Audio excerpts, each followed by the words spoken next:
amalan yang dilakukan langsung setelah tahajud. Ya, sebelum datangnya fajar. Jika Anda mengerjakan benar di waktu ini jaminan langsung dari Al-Quran dan dari hadis. Hadisnya sangat sahih. Bahkan orang pertama yang meriwayatkan dari Nabi itu 30 orang sahabat senior langsung.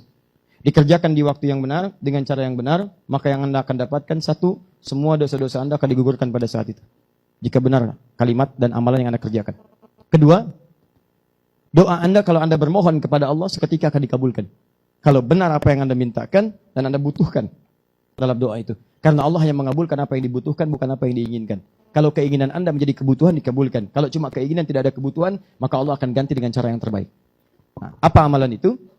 Quran, surah ke-51, ini ayatnya. Quran, surah ke-51, ayat 18.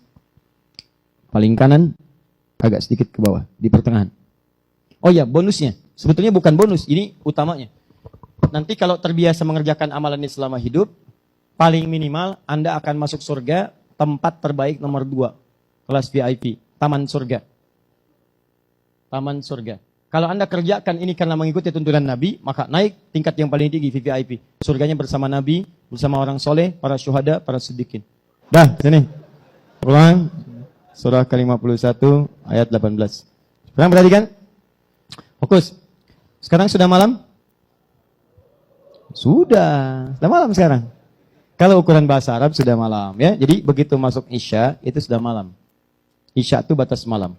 Batas malam awalnya muqaddimatul lail itu maghrib. Jadi kalau maghrib matahari terbenam itu pendahuluan malam, muqaddimah lail.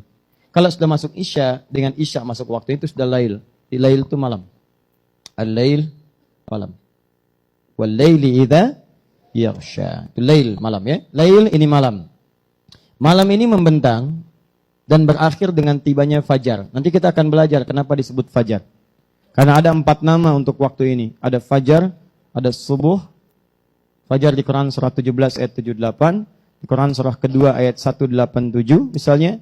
Subuh di Quran surah 81 ayat 18. Ada lagi misalnya disebut dengan al-bard.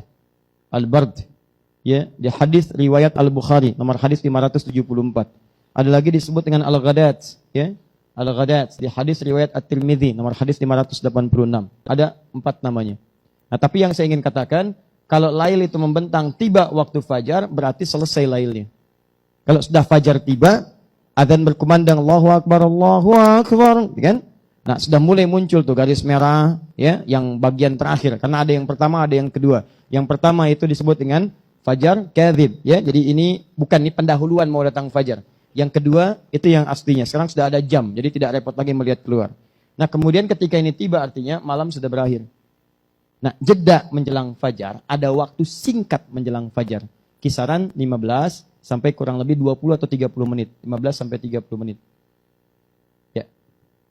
Nah, waktu ini namanya disebut dengan saharun, sin, ha, ra. Ini waktu-waktu yang sangat istimewa. Jarang orang nih memanfaatkan amalan ini. Saharun. Jamaknya disebut dengan asharun, ashar. Ya. Kalau disebutkan ashar berarti peluangnya bukan cuma 1. Kalau malam ini nggak dapat, besok dapat. Besok nggak dapat, besoknya lagi dapat. Di sepanjang kita masih punya kehidupan, punya peluang meraihnya. Makanya waktu singkat menjelang fajar. Sekarang fajar jam berapa subuhnya? Ayo lihat sana tuh, lihat tuh. Ada kelihatan. Oh ya, subuh 4.18 ya. Baik. Sekarang maghrib jam berapa? Lihat sini. Maghrib jam berapa?